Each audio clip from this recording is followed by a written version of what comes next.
صدف ہے یہ عرفان عابدی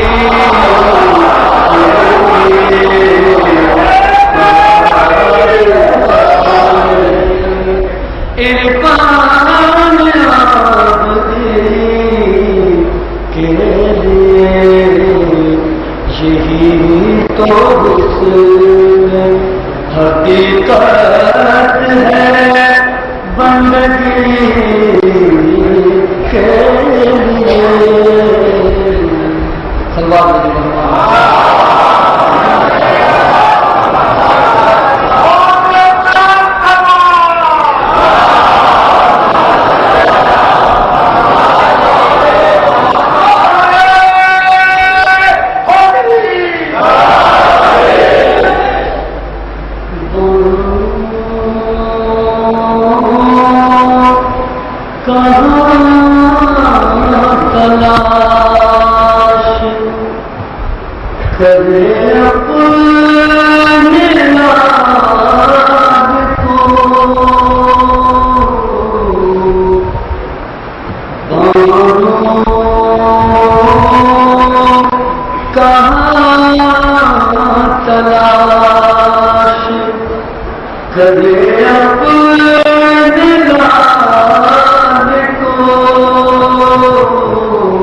جنگل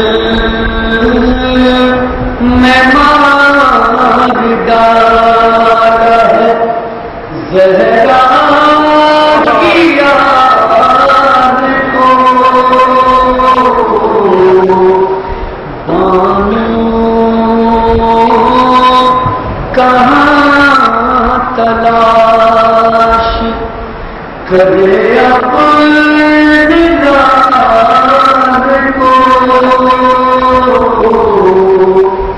جنگل میں مار ڈالا زہرا کی یاد کو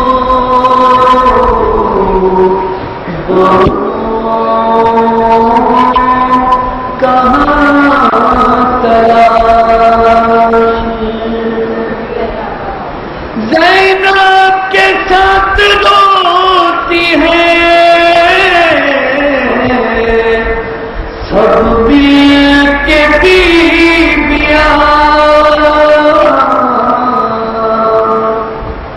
زینب کے ساتھ روتی ہے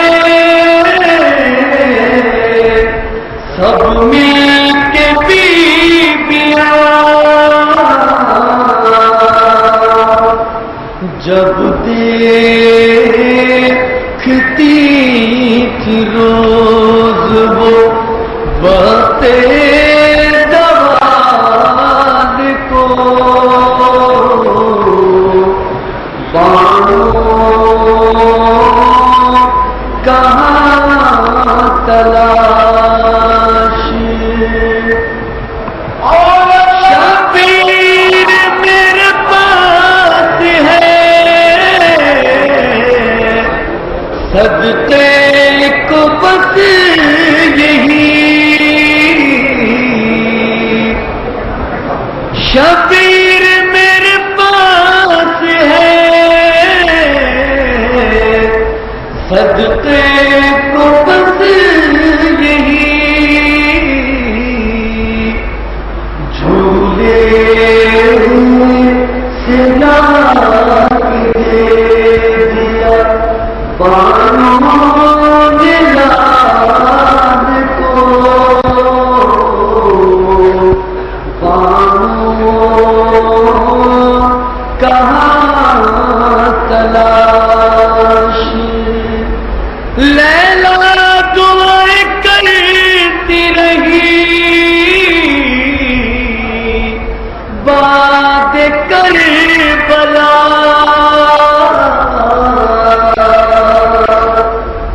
لیلا دعائیں کرتی رہی بات کربلا یا جدا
عقیدہ. رسومات بدلتی رہتی ہیں، عقیدے تبدیل نہیں ہوا. اس لیے کہ رسومات معاشرے کی پیداوار ہوتی ہیں، عقیدہ مخبر صادق کے لبوں کی جنبش سے بنتا ہے. رسم بدلتے ہیں، رواج بدلتے ہیں، سماج بدلتے ہیں، لیکن عقائد نہیں بدلا.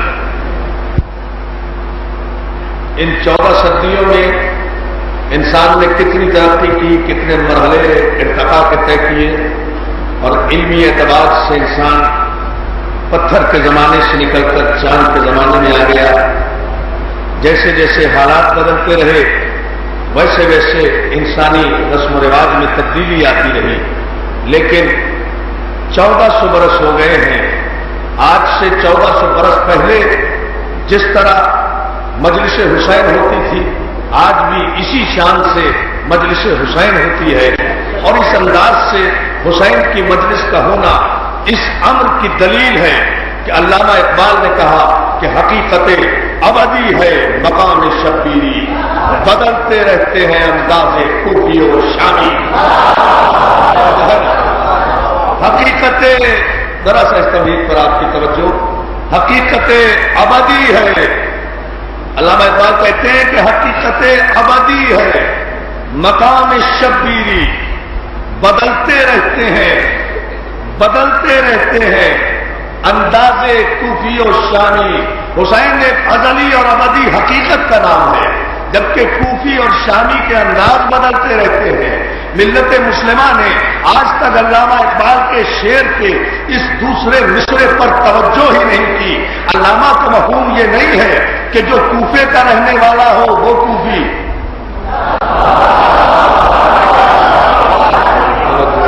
بڑے سکون کے ساتھ توجہ فرماتے ہیں، انشاءاللہ مضمون واضح ہوتا جائے گا.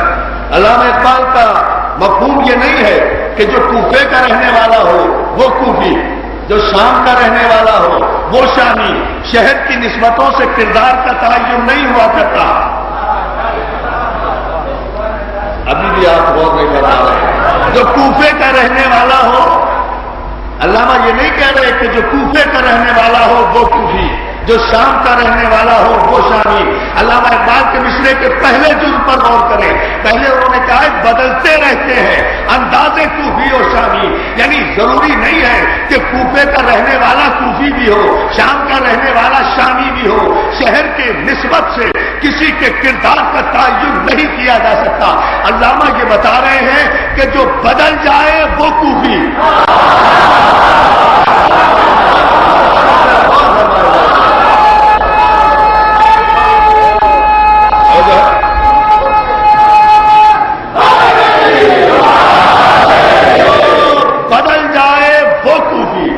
جو تبدیل ہو جائے وہ شامی. ضروری نہیں ہے کہ کوفے کا رہنے والا کوفی ہو، شام کا رہنے والا شامی ہو، بلکہ جو بدل جائے وہ کوفی ہے. ضروری نہیں ہے کہ کوفے میں رہنے والا ہر شخص بے وفا ہو. کوفے میں مختار جیسا مومن بھی ہو سکتا ہے اور مکے میں ابو سفیان جیسا منافق کی نسبت سے کسی کی فضیلت پر فیصلہ نہیں کرتا.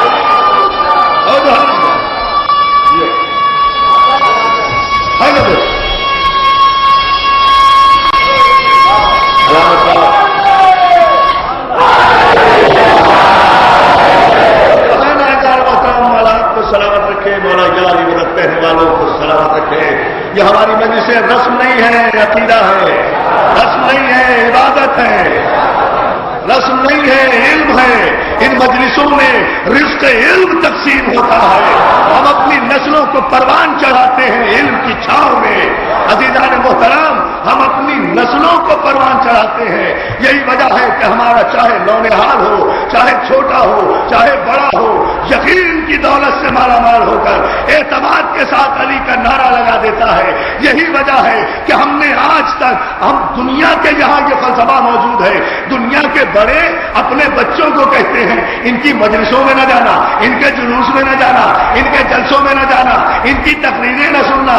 لیکن آج تک ہم نے کبھی اپنے بچوں کو منع نہیں کیا کہ کسی میلاد میں نہ جانا، کسی مسجد میں نہ جانا، کسی باز کی محفل میں جائیں،